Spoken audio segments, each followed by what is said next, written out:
Bismillahirrahmanirrahim. Alhamdulillahirabbil alamin. Wassalatu wassalamu ala asyrafil anbiya'i wal mursalin wa ala alihi wa sahbihi ajma'in. Bismillah ma sya'allah la yasukul khaira illa Allah. Bismillah ma sya'allah la yasrifu su'a illa Allah.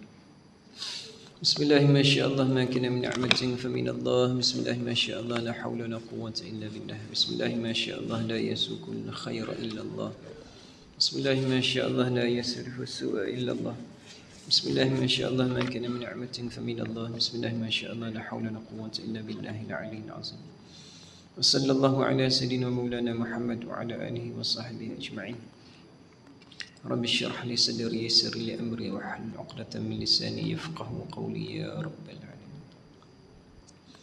Bismillahirrahmanirrahim. Assalamualaikum warahmatullahi taala wabarakatuh. Alhamdulillahi rabbil alamin. Wassalatu wassalamu ala rasulihil amin Sayyidina wa maulana Muhammad wa ala alihi wa sahbihi ajma'in.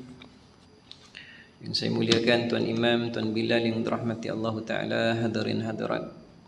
Dan malam yang penuh keberkatan ini, semoga Allah Subhanahu Wa Ta'ala mengampunkan dosa-dosa kita, berikan keberkatan di atas amalan kebajikan kita, menerima segala ibadah kita, dan insya-Allah Ta'ala pada hari akhirat nanti Allah Subhanahu Wa Ta'ala akan tempatkan kita bersama dengan para anbiya, para syuhada, para salihin fi jannatil ula, dalam syurga Allah Subhanahu Wa Ta'ala yang maha tinggi, fi jannatil firdausi a'la, insya-Allah Ta'ala, amin.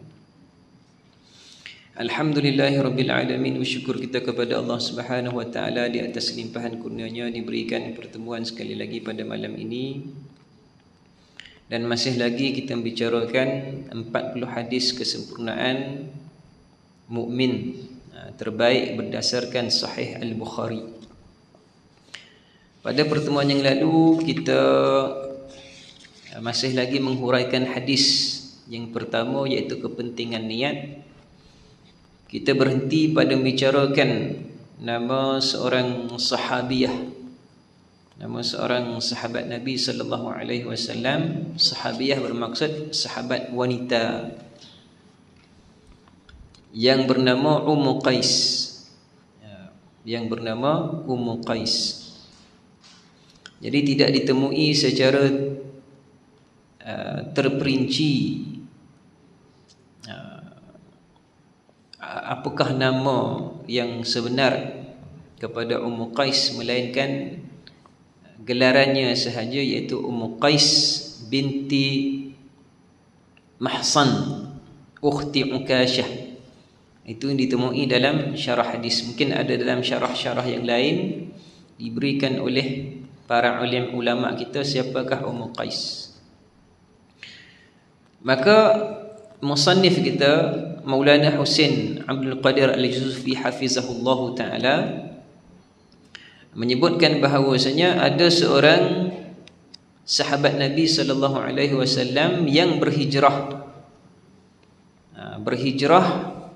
ke Madinah, dan Nabi sallallahu alaihi wasallam mengetahui bahawasanya hijrahnya itu bukan totally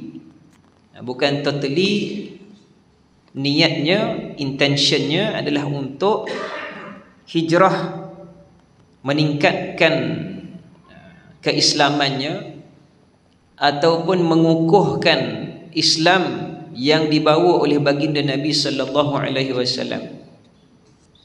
Bukan keseluruhannya begitu, tetapi ada di dalam hatinya itu untuk berkahwin dengan Ummu Qais. Sebab itu hadis ini Nabi sallallahu alaihi wasallam menyebutkan dengan secara denotation, secara harfiah, iaitu faman kanat hijratuhu ila dunya yusibuha au ila imra'atin yankihuha. Nabi sallallahu alaihi wasallam menyebutkan setiap orang itu mendapat apa yang diniatkannya barang siapa berhijrah kerana dunia dan ingin dimilikinya atau kerana wanita. Jadi Nabi sallallahu alaihi wasallam menyebut secara harfiah, secara sebutan jelas, bahawasanya kalaulah kamu berhijrah kerana dunia ataupun mahu berkahwin dengan seorang wanita, maka wanita tersebut adalah Ummu Qais. Ketika itu Nabi SAW menyebutkan hadis ini, kisah ini menjadi asbabun wurud kepada hadis ini. Jadi itu adalah niatnya muhajir, nama orang yang berhijrah itu dinagelarkan muhajir Ummu Qais, berhijrah kerana Ummu Qais. Baik. Jadi kita dah sebut bahawasanya Ummu Qais ini bukan sebarangan orang. Beliau datang daripada keluarga yang nabilah, keluarga yang baik-baik, keluarga bangsawan, keluarga yang berketurunannya baik-baik, adik-beradiknya adalah orang-orang yang baik, kan? Maksudnya mereka ini adalah satu keluarga yang sangat didambakan oleh sesiapa sahaja daripada masyarakat, kerana Ummu Qais ini adalah seorang yang baik, walaupun janda tetapi seorang yang baik, seorang yang ada kualiti, ada karismatik. Kerana apa kita sebutkan dengan demikian? Kerana Ibnu Hajar Al-Asqalani rahimahullahu ta'ala wa iyah menyebutkan di dalam syarah hadis ini bahawasanya Ummu Qais ada meriwayatkan juga hadis daripada Nabi sallallahu alaihi wasallam. Bukan sekadar sahabiah yang menjadi contoh ataupun menjadi subjek dalam hadis, tetapi beliau juga meriwayatkan hadis Nabi sallallahu alaihi wasallam. Bahkan hadis itu hadis yang bersifatnya praktikal. Hadis itu adalah hadis yang bersifatnya praktikal. Kerana Ummu Qais ini memiliki seorang anak yang memiliki penyakit, ada penyakit.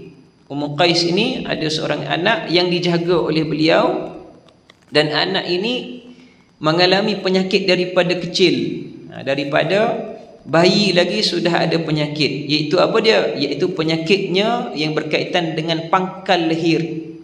Maksudnya mengalir selalu air liur daripada anak itu, kan? Jadi pernah Ummu Qais ini membawa anak tersebut kepada Rasulullah sallallahu alaihi wasallam.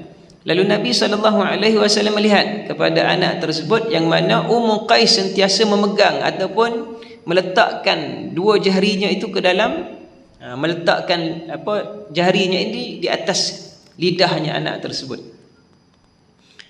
Itu bagi tahu bahawasanya Ummu Qais ini seorang ibu yang mempunyai kewibawaan. Jadi kalau kita katakan muhajir yang berhijrah itu nak berkahwin dengan Ummu Qais di atas rupawannya, maka kita katakan muhajir ini memang sukakan dunia, kan? Sukakan keindahan pada wanita sahaja, tetapi bukan begitu.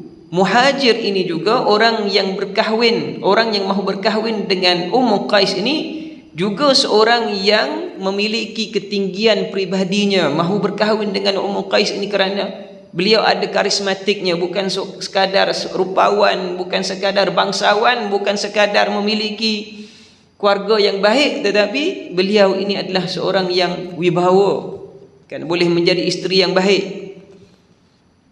Sungguh pun begitu, Nabi sallallahu alaihi wasallam mahu membetulkan niat orang ini berhijrah. Bukan salah orang ini berhijrah demikian. Kamu telah datang daripada Mekah ke Madinah ini, betulkan sedikit niat di situ sahaja. Daripada partially niat kamu itu partial saja, sebahagian saja, kerana Allah Ta'ala, boleh jadikan tak semuanya sekali kerana Allah Ta'ala. Itu maksudnya. Kerana kita ni sebagai manusia biasa, bukan para anbiya, bukan rasul, kita sentiasa hidup dalam keadaan terumbang-ambing, kan? Dalam amal saleh kita ni, walaupun kita sebut kita tawakal, kita bersabar, tapi ada lagi puing-puing, ada lagi sedikit-sedikit kemarahan, ada sedikit-sedikit kita ini tidak puas hati, masih lagi kita ini mencela, mencaci kepada qada dan qadar Allah Subhanahu wa taala. Walaupun wajah kita tidak menampilkan hal itu, tetapi hati kita berbisik-bisik. Maka Nabi SAW mengajarkan, kamu berhijrah, ini satu kaedah, cara objektif yang baik. apakah lebih baik seandainya kamu jadikan keseluruhan hijrah ini niat kamu kerana Allah Subhanahu wa taala. Itu maksudnya. Maka Nabi SAW melihat kepada ibu ini dan anaknya itu, maka Nabi SAW menyebutkan, alaikunna bihadzal 'udil hindi fa innahu fihi sab'atun ashfiyatun. Nabi SAW menyebutkan kepada Ummu Qais, kamu mesti menggunakan sebagai rawatan anak kamu ini ud. Ud ni apa dipanggil? Gaharu. Hindi, yang datang daripada Hindi. Kerana padanya itu ada 7 kelebihan perubatan. Ada tujuh apa kita panggil kelebihan perubatan. Jadi hadis ini kita sebutkan hadis bukan sekadar saja hadis yang memberikan ilmu, memberikan khabar, bukan. Hadis ini juga bersifatnya praktikal. Jadi kalau sesiapa yang memiliki anak yang mempunyai masalah yang demikian, gunakan ini. Sebab tu kita sebut dia termasuk dalam bahagian tibbun nabawi, cara perubatan Nabi sallallahu alaihi wasallam. Sebab itu ada kitab khusus menyebutkan tibbun nabawi, tib nabawi ni. Banyak cara-cara kaedah yang Nabi sallallahu alaihi wasallam ajarkan kepada kita daripada tib, daripada perubatan-perubatan ataupun rawatan-rawatan. Baik. Itu hadisnya. Jadi Ibnu Hajar menyebutkan satu saja hadis ini, tetapi boleh memasukkan Ummu Qais sebagai salah seorang daripada perawi hadis. Perawi hadis. Subhanallah nazim, kan? Hebatnya seorang yang bernama Ummu Qais. Taib. Katanya musannif kita sambung lagi, oleh itu Nabi hendak memaklumkan bahawa hijrah mereka ketika itu adalah semata-mata untuk Allah. Hadis ini bukan bermaksud mencela. Bukan maksud mencela, tetapi bermaksud untuk mengikhlaskan lagi, garapkan lagi hati kalian. Kalian sudah berada pada jalan yang betul, kalian sudah beribadah. Cuma ada sedikit apa kita panggil longgar di dalam hati tadi. Sebab tu tuan-tuan dirahmati Allah Ta'ala, apabila kita ini ibadat, maka ibadat kita yang pertama, yang kedua, salat kita subuh, salat kita zuhur, salat kita asar, tidak menjadikan salat kita itu sudah kesempurnaan khusyuk kepada Allah Subhanahu Wa Ta'ala. Kan boleh jadi orang yang sembahyang subuhnya terganggu dengan bunyi hon bas ke, kan? Terganggu dengan apa? Terganggu dengan bunyi jam ke? Tengok jam, sedang solat pun tengok jam. Kalau pergi lewat sikit ni jam dah ni. Kan? Jadi terganggu akan khusyuknya mungkin waktu subuhnya. Waktu zuhurnya mungkin lebih lapang, asarnya lebih lapang, maghribnya lebih lapang. Maka di situ adalah untuk apa? Adalah untuk menggarapkan ibadah kita ini. Semakin banyak kita lakukan ibadah, semakin senang, semakin mudah hati kita khusyuk kepada Allah Subhanahu Wa Taala. Jadi itu adalah usaha kita melakukan ibadah. Jadi Nabi SAW menyebutkan, kalian ini sudah berhijrah, maka rugilah seandainya hijrah kamu ini tidak semata-mata kerana Allah Subhanahu Wa Taala. Kalian sudah salat, rugilah kalau kalian salat tidak semata-mata kerana Allah Subhanahu Wa Taala. Itu dia kita sebutkan paradigmnya, itu juga momentumnya. Nabi SAW mengajarkan kepada kita sentiasa beribadah tadi, tetapi mantapkan hati kita sentiasa menuntut kepada keikhlasan kepada Allah Subhanahu Wa Taala. Namun Nabi menjelaskan ada orang yang berhijrah kerana dunia. Boleh tak hijrah kerana dunia? Hijrah itu satu benda yang baik, satu benda yang bersifat ibadat. Tetapi ada manusia yang berhijrah kerana dunia, semata-mata kerana dunia. Asalnya jika disebut dunia, maka ia termasuk wanita sekali. Jadi kalau tak sebut wanita pun dalam hadis ini, bagi seorang lelaki mestilah di dalamnya itu kerana dunia dan juga kerana wanita. Ini bukan hadis yang bersifat discrimination ni. Ustaz, ni hadis ni sebut wanita sahaja, bukan lelaki sama sahaja. Kerana Nabi SAW mengambil contoh, kan, mengambil contoh. Ada berlaku dalam hal ini seorang lelaki yang berhijrah kerana wanita. Begitu juga ada kalau ada orang yang berhijrah kerana lelaki. Tetapi apabila disebutkan lelaki yang normal lah, lelaki yang normal, kalau disebutkan dunia, kemewahan dunia, kesenangan dunia, pangkatnya apa sahaja di dunia ini, mestilah di dalamnya itu ada wanita. Itu kelemahan lelaki yang normal, kan? Contohnya kalau dia seorang yang kaya raya sekalipun, apa yang dia nak? Kemewahannya sahajakah? Mesti dia nak letakkan di dalam rumahnya itu isterinya. Yang normal lah. Jangan sebut yang transgender, jangan sebut yang apa, yang homoseksual, kalau tak, yang normal. Kita sebut dulu adalah lelaki yang normal. Sama sahaja, iaitu orang yang ada di dalamnya keinginan kepada dunia, pastilah di dalamnya itu adalah wanita ataupun isterinya. Mesti ada isteri, kan, di sampingnya. Sebab tu kalau hebat macam mana dalam pekerjaan pun, tinggi macam mana pangkat pun, apa kelemahannya? Isterinya, wanita. Kan begitu, kan, kita sebutkan bagi kebiasaan manusia. Baik, walaupun telah disebutkan umum iaitu dunia, Nabi tetap menyebut lagi khusus iaitu wanita. Dah faham dah, kalau sebut dunia ada di dalamnya wanita. Tetapi Nabi SAW cungkilkan lagi, sebutkan lagi dalam hadis ini wanita. Sebutkan lagi dalam hadis ini wanita. Ini mengisyaratkan bahawa fitnah wanita lebih berat daripada fitnah perkara duniawi yang lain. Wanita ni muslimat jangan terasalah. Ini bukan bermaksud provokasi. Ini bermaksud pengajaran. Ini bermaksud pengajaran. Baik. Di manakah fitnah yang berlaku itu terhadap wanita lebih berat? Di manakah? Bukan semua. Bukan kita kata semua kau wanita begitu, Ustaz. Bukan. Dia bermaksud lita'yin, kerana berlaku ada sesuatu yang berlaku terhadap si lelaki yang mana terfitnah dengan wanita. Wanita bagaimana? Dalam satu hadis Nabi SAW, Nabi SAW, hadis ini hadis riwayat Imam Ibnu Majah dan hadis yang sahih. Nabi SAW menyebutkan innal fusaqa hum ahlun nar. Nabi sebut innal fusaqa ahlun nar. Sesungguhnya orang-orang fasik itu adalah ahli neraka. Jadi fasik ini umum. Tapi apabila Nabi SAW menyebutkan dengan alif lam ma'rifah, ada grup yang tertentu.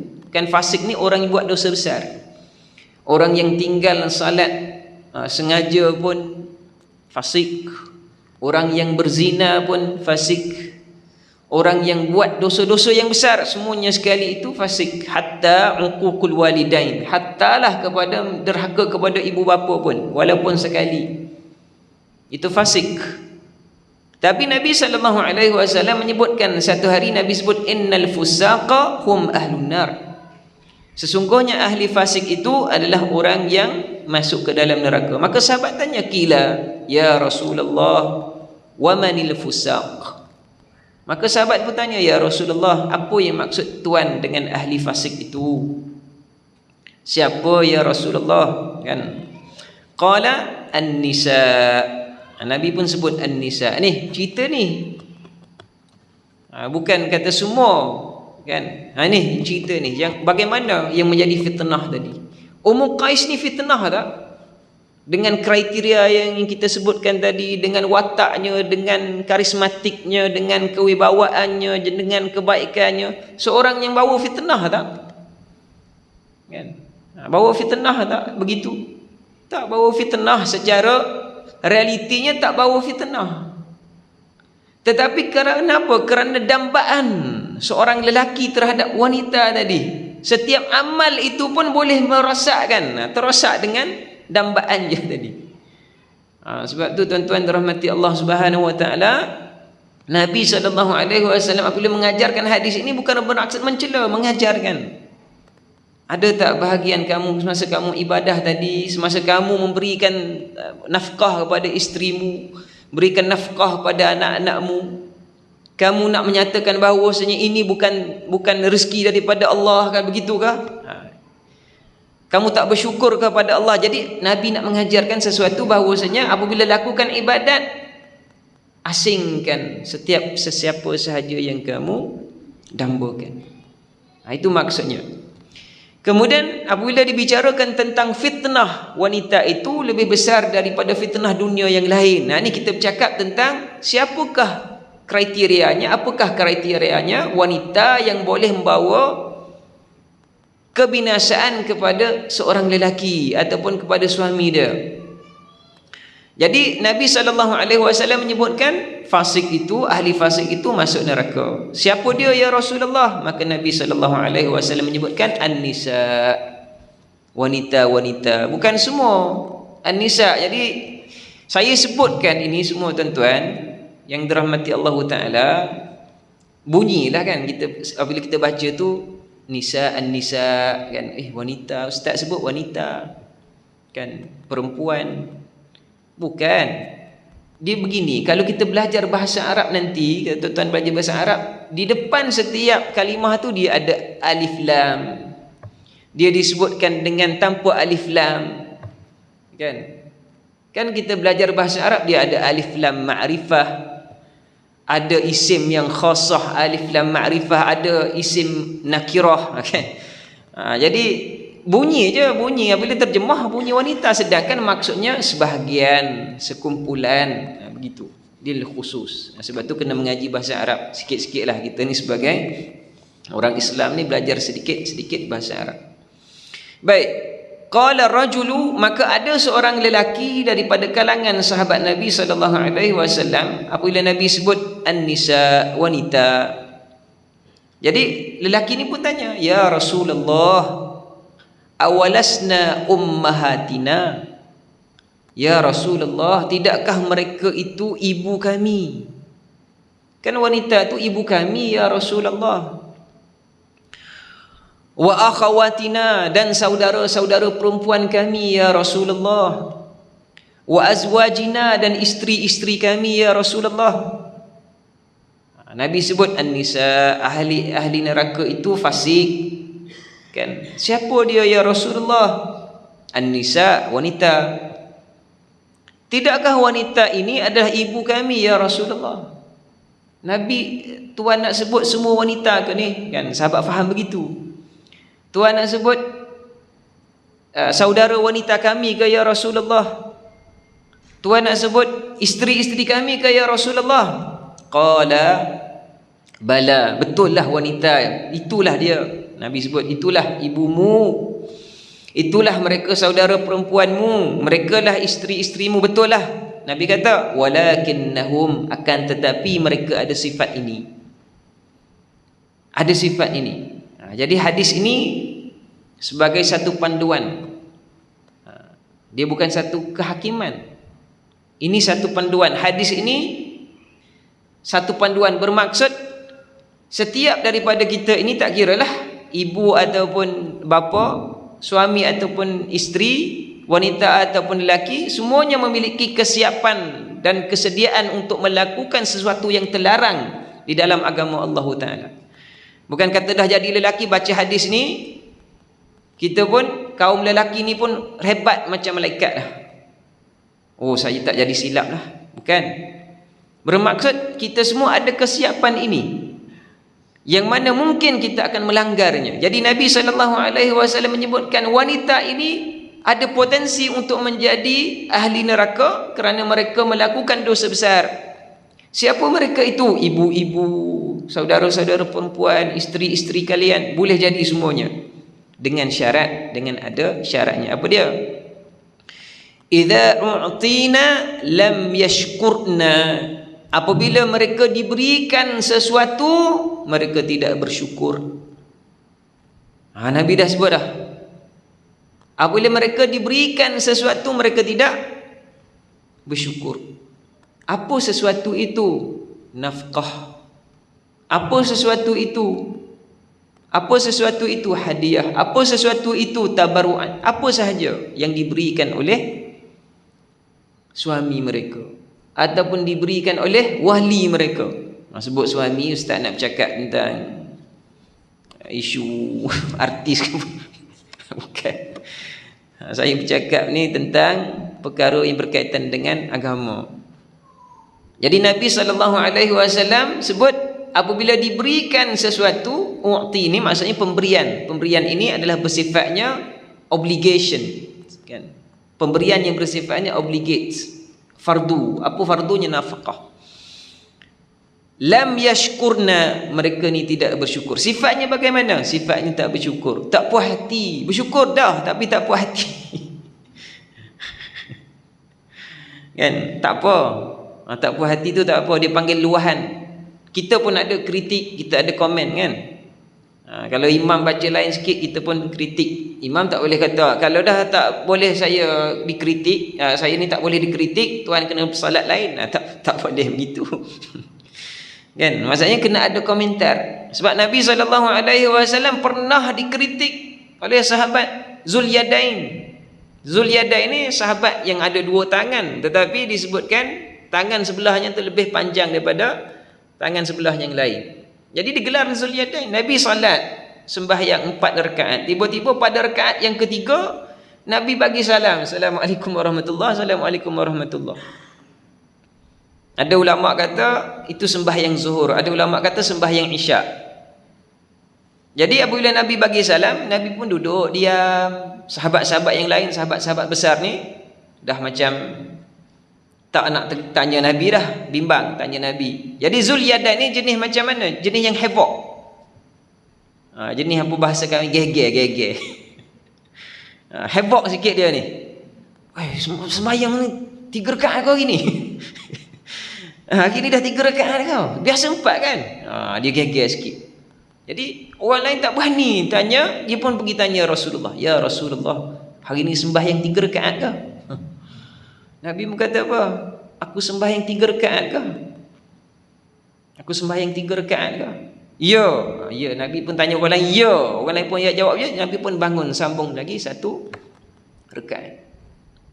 Jadi apakah dimaksudkan daripada hadis ini? Hadis ini nak mengajarkan kepada kita apabila seorang imam itu tertinggal, dia boleh menyambung salatnya tadi. Dalam mazhab Syafi'i tidak boleh perkataannya lebih pada 7 perkataan. Kalau lebih 7 perkataan, ulang balik sembahyang tu. Sampai tahap tu, tuan-tuan. Dalam hukum syariat, kita nak mengambil daripada tauladan Nabi SAW. Nabi menerima kritikan. Ya, Nabi menerima kritikan. Kan? Jadi di sini, apabila seorang isteri saja, dia bersyukur. Tapi dia macam, bulan ni 5,000 je ke? Contohlah kan. 5,000 saja ke nafkah kan? Contohlah. Kan? Jadi itu tidak bermaksud dia tidak bersyukur, dia sekadar nak meluahkan, kan? Contohnya lagi, umpamanya isterinya Abu Sufyan minta nafkah kepada Abu Sufyan. Abu Sufyan ni seorang yang kedekut, kan? Jadi isterinya mengambil hartanya itu tanpa diketahui, dengan mengambilnya hartanya sekadar yang biasa diberikan nafkah, tidak mencurinya. Kan? Kata biasa bagi 5,000, dia ambil 10,000, tak. Dia ambil dengan nafkah yang kadar diberikan, sentiasa berjumlah yang biasa diberikan. Itu tidak dinamakan tidak bersyukur. Tetapi yang dinamakan tidak bersyukur di sini adalah apa dia? Adalah tidak melaksanakan perintah-perintah sebagai seorang isteri. Dia memberontak. Dia tak masak. Dia tak basuh baju. Dia tak buat apa yang pekerjaannya sebagai murabbiyatul bait, sebagai suri rumah. Ini isteri yang suri rumah. Ataupun dia tidak menjaga kepada kehormatan suaminya. Dia duduk apa? adu domba tentang nafkah yang tidak mencukupinya itu. Na'udzubillah min zalik. Itu tidak bersyukur. Baik. Wa idza ubtilina lam yasbirna. Dan apabila mereka ini, kata Nabi SAW, diuji oleh Allah Ta'ala, diuji kepada suaminya, diuji kepada keluarganya, diuji kepada dirinya sendiri, macam manakah nak kenal ahli fusak, lam yasbirna, mereka ni tidak bersabar. Mereka ini tidak bersabar, meninggal suaminya, meroyan dia. Na'udzubillah min zalik. Kan, apabila ditimpa musibah saja, mencela kepada suaminya, dicacikan. Ini semuanya adalah hadis berkaitan dengan sifat-sifatnya fusak daripada kalangan wanita. Sebab itu di sini hadirin hadirat yang dirahmati Allah Taala, musannif kita mengatakan, kenapakah Nabi SAW menyebutkan wanita dalam hadis ini secara denotation, secara harfiah, adalah kerana nak memberi maksud bahawasanya wanita itu fitnah. Baik pun fitnah. Kan baik pun fitnah dah. Kalaulah tak baik lagilah fitnah. Subhanallah nazim. Jadi hadis ini tidak bertembung sebenarnya. Hadis ini tak bertembung dengan hadis yang Nabi SAW suruh berkahwin dengan siapa? Orang yang baik agamanya. Kan, turibat yadak, kamu akan tenang di tangannya. Nabi SAW mengajarkan, menyuruh lelaki ini berkahwin dengan wuludul wudud, wanita yang boleh melahirkan anak dan mempunyai kasih sayang yang besar. Kan tak bertembung hadis ini. Kerana apa? Kerana perkahwinan itu mencari wanita yang salihah khairum minad dunya, lebih baik daripada dunia.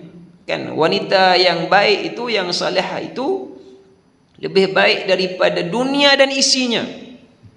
Kan, supaya suami ini apabila duduk saja dengan isteri, dia merasai ketenangan. Kan, apabila duduk saja dengan isteri, isterinya lah itulah yang beri nasihat kepadanya. Apabila duduk dengan isteri, tempat itulah yang boleh dia luahkan. Bukan tempat pergi isteri ni bukan tempat bawa pergi makan je. Balik kerja penat-penat, jom kita pergi makan. Itu je peranan isteri. Kan? Itu je peranan isteri ketika makan. Itu saja peranan isteri ketika mana? Tengok-tengok anak ada makan. Bukan begitu. Jadi saya sebutkan begini, inilah dia nukleus community kita kena jaga. Kan? Keluarga kecil kita ni, inilah yang memberikan kita ketenangan, memberikan kita ini kekuatan. Jadi kita sebagai suami dan juga lelaki ini mesti mempunyai peranan. Kan tuan-tuan duk mengaji saja fardu ain hebat pun, tapi tak tahu macam mana nak muamalat komunikasi dengan isteri ni. Jadi isteri tu tinggalnya balik tempat makan. Jom kita pergi makan. Saya dah habis kuliah pergi makan. Kan, habis mengaji pergi makan. Jadi isteri tu teman makan saja. Akhirnya kita tak belajar macam mana kita nak berkomunikasi dengan isteri tadi. Baik.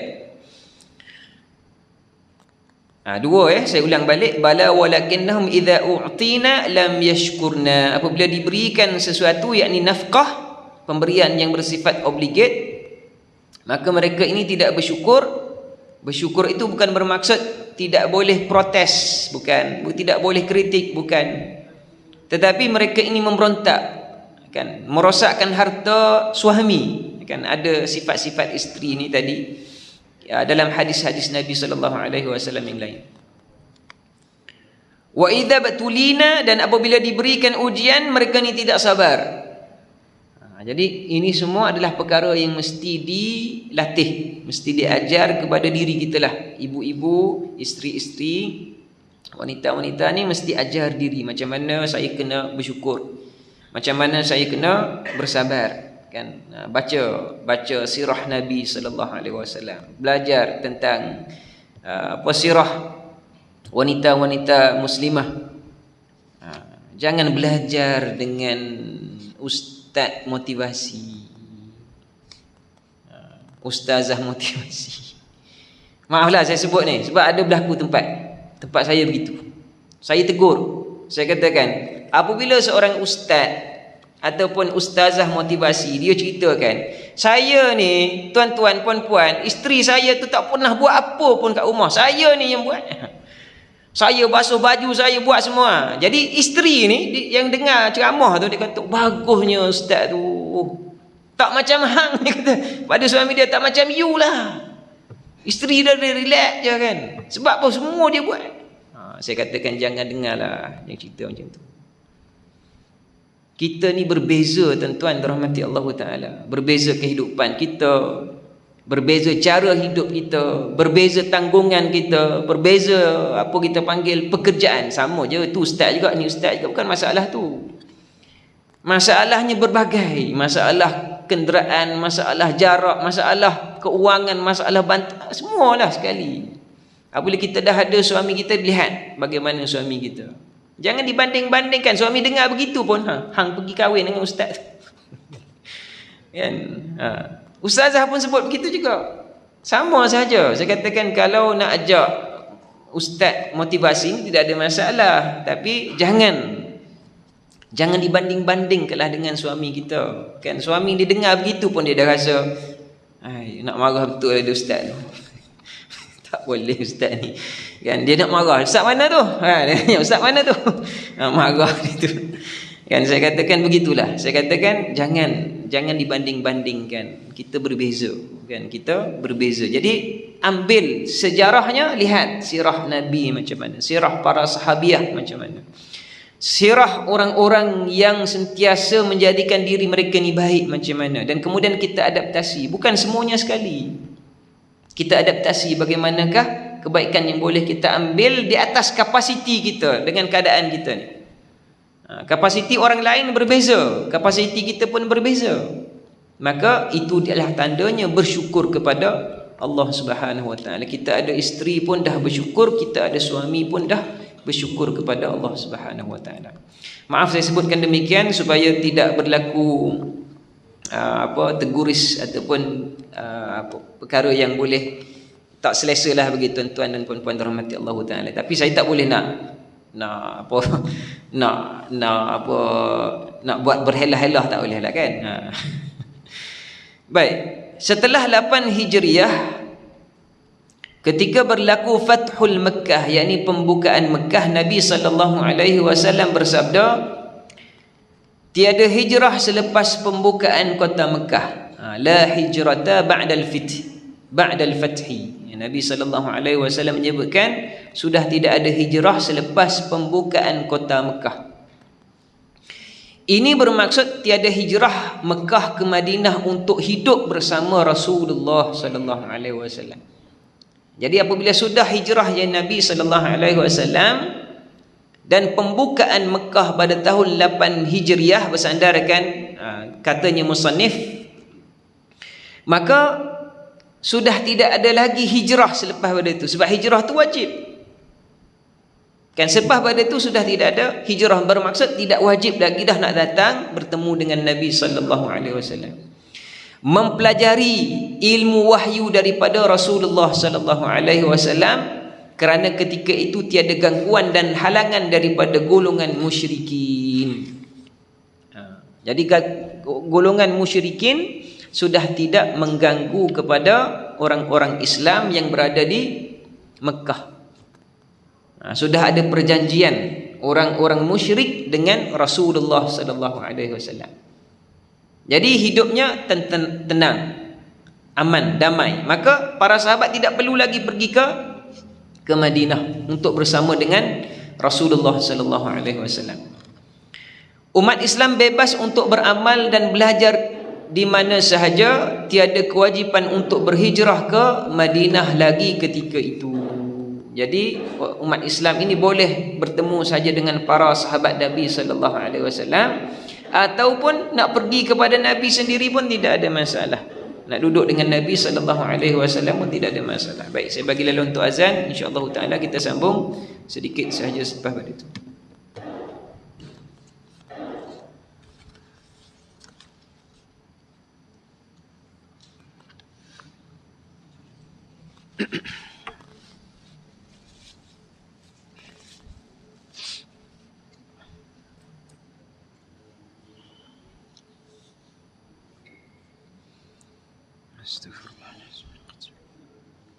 Allahu Akbar, Allahu Akbar,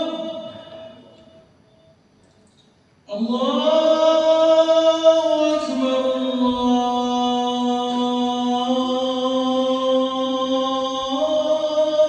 Allahu Akbar.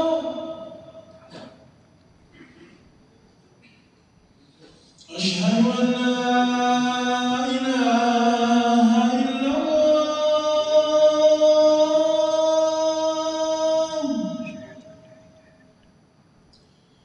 Asyhadu an la ilaha illallah.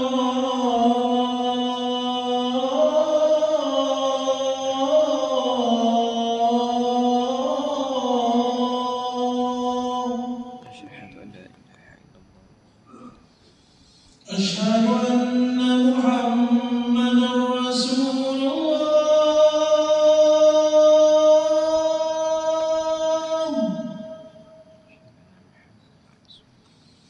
أشهد أن محمدا رسول الله.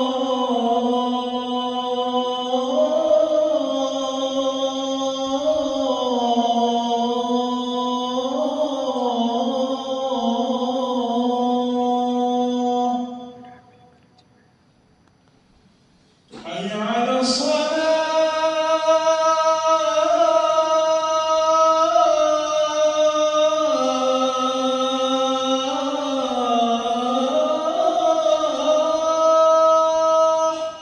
لا حول ولا قوة إلا بالله العلي العظيم. حي على الصلاة.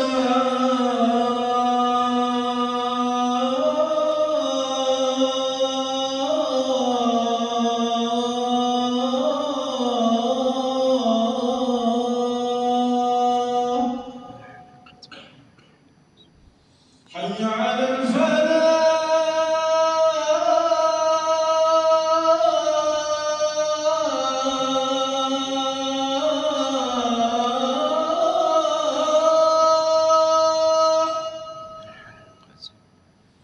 حي على الفلاح.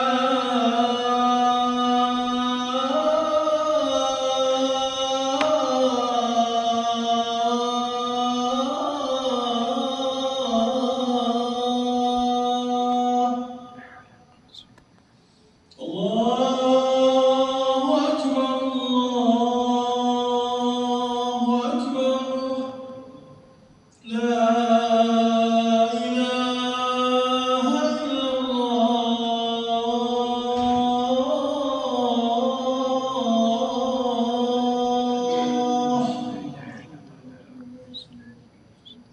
محمد رسول الله.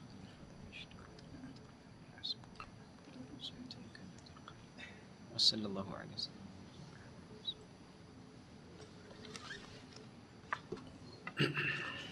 Bismillahirrahmanirrahim. InsyaAllah ta'ala saya sambung sedikit sahaja.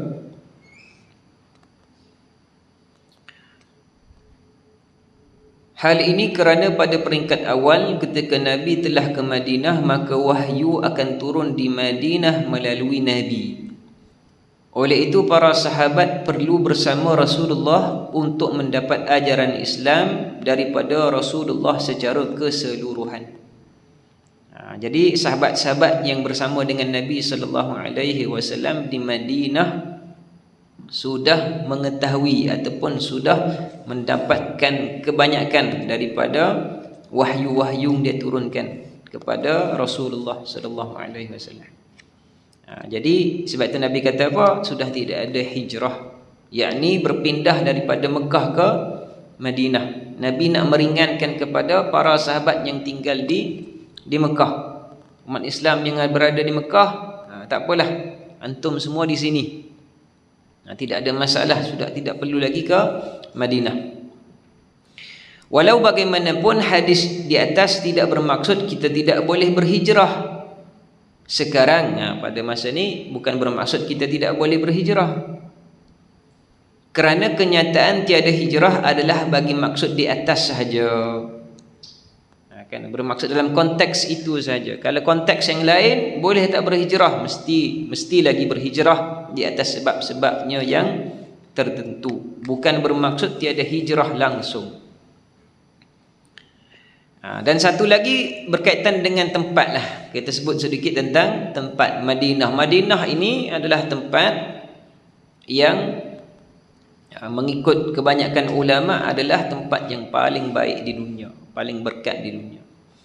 Kerana apa? Kerana terhimpunnya di situ jasadnya baginda Nabi sallallahu alaihi wasallam. Jadi bumi yang paling berkat adalah bumi yang ada di dalamnya itu jasadnya Rasulullah sallallahu alaihi wasallam. Bahkan kalau meninggal dunia di Madinah itu mendapat sunnat, pahala sunnah. Meninggal di Madinah tu pahalanya sunnah. Jadi ada ulama kiaskan bagaimana kalau seseorang itu keluar daripada negarinya, kemudian dia bekerja dan meninggal di tempat lain, maka dia juga mendapat pahala tidak meninggal di tempat asal lahirnya. Ada dalil ke ustaz? Dia bercakap-cakap kan, semua ni mungkin bercakap dalil kan. Ada hadis Nabi sallallahu alaihi wasallam. Jadi hadisnya ini hadis rawah Ibnu Majah, hadisnya sahih juga. Nabi sallallahu alaihi wasallam yaqul man istata'a an yamuta bil madinati falyaf'al fa inni ashhadu liman mata biha. Nabi sallallahu alaihi wasallam menyebutkan man istata'a, barang siapa yang mampu an yamuta, meninggal dunia, bil Madinah, di Madinah, falyaf'al, maka dia kena buat. Apa maksudnya luzumu bil Madinah? Dia mesti duduk di Madinah. Maksudnya barang siapa yang mampu. Kita ni mampu tak? Jangan dia bunuh diri di Madinah pula. Maksudnya mampu itu ala qadrihi, di atas kemampuannya. Maksudnya dia boleh tak duduk di sana. Ni zaman dululah, zaman tidak ada pasport, tak ada visa. Visa tuan-tuan pun 40 hari je. Takkan nak mati 40 hari kat situ.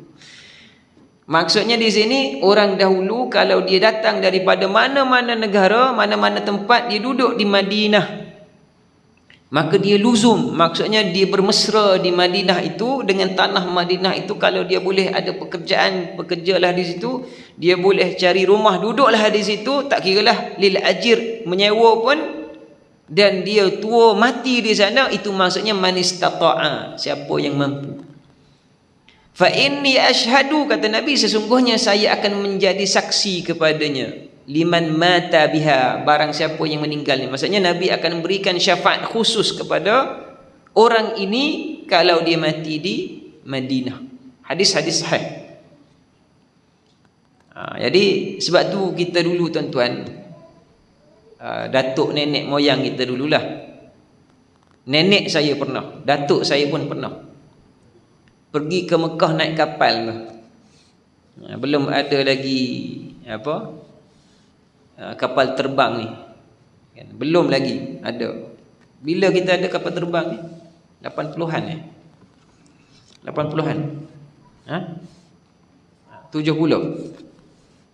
tuan, 76 gitu dah ada kapal terbang, tapi tak semua orang tak naik lagi lah kan.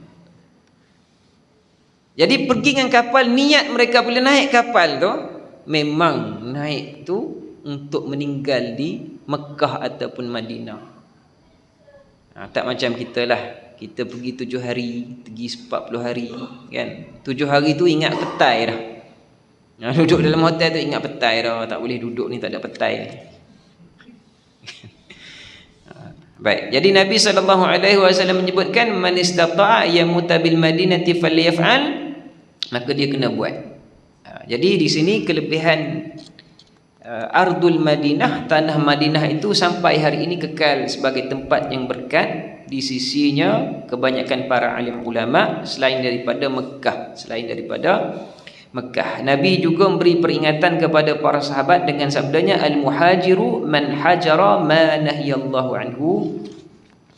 Penghijrahan sebenar ialah orang yang meninggalkan perkara yang dilarang Allah Subhanahu wa taala daripadanya. Itu dia adalah core ataupun foundation kepada hadis ini. Muhajir ini siapa? Iaitu orang yang, kan dimaksudkan orang yang migrate, tapi adalah orang yang meninggalkan apa yang dilarangkan oleh Allah Subhanahu wa taala. Ila hazal haddi naktafi bihazal qadar. Pada kesempatan ini kita berhenti di situ sahaja. Insya-Allah taala kita sambung lagi pada pertemuan yang akan datang. Banyak kekurangan dan kesilapan daripada saya pun maaf, segala yang baik daripada Allah Subhanahu wa taala. Quli qawli hadza wa astaghfirullah li wa lakum. Assalamualaikum warahmatullahi taala wabarakatuh. Alhamdulillahirabbil alamin, wassalatu wassalamu ala rasulil amin sayyidina maulana Muhammad wa ala alihi wasahbihi.